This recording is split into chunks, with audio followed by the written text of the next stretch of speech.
What inspired me to become an engineer is that engineers actually do things. There are politicians that make the claims that we'll be net zero by this time or this will happen by X year. But none of that would be possible without the engineers and the scientists behind the scenes that invent the tech that allow this to be possible. An example was the ozone layer crisis, that when I was a child, it was the biggest thing on the headlines. It was the engineers and the scientists behind the scenes, again, that found the cause of this. It was the CFCs that were degrading the ozone layer.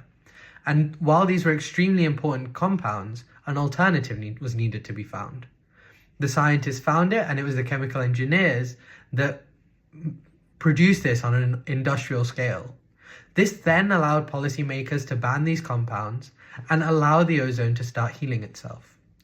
That is an example of what I want to be a part of in the future.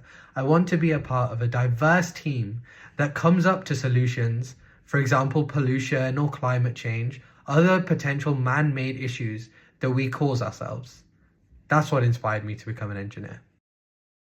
One of the most satisfying feelings I find is when I've completed a project and I can look at what I've done, I can point to it and say, that was me.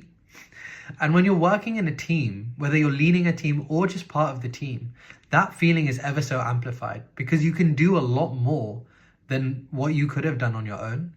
And that's what truly inspires me or excites me about being a leader in the field, is being able to solve problems a lot bigger than what I could have taken on myself. Another major aspect of being a leader in the field is mentoring and paving the way for those that come after me.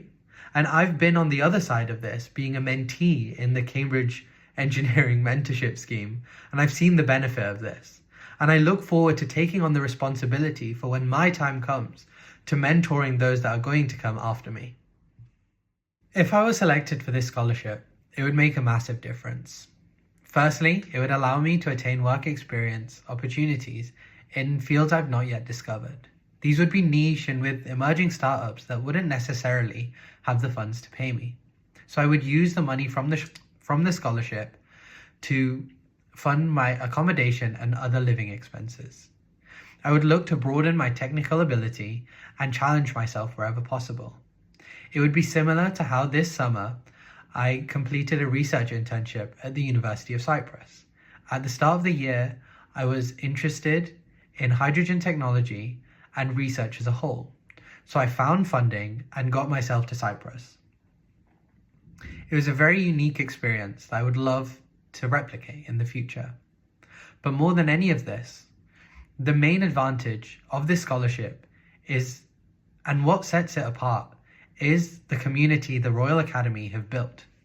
I would look to network within this community, and I would look to fully engage with the workshops it provides. Having read the alumni brochure, there are many people that have found opportunities through the Academy that they otherwise wouldn't have found. And I look to actively find these opportunities and take them wherever possible. I told my friend when convincing him to apply for this scholarship, he said he didn't have anything to do with the money. I told him, if you have it, you'll find something to do with it. And I definitely intend on making full use of the money wherever possible. Thank you for considering my application.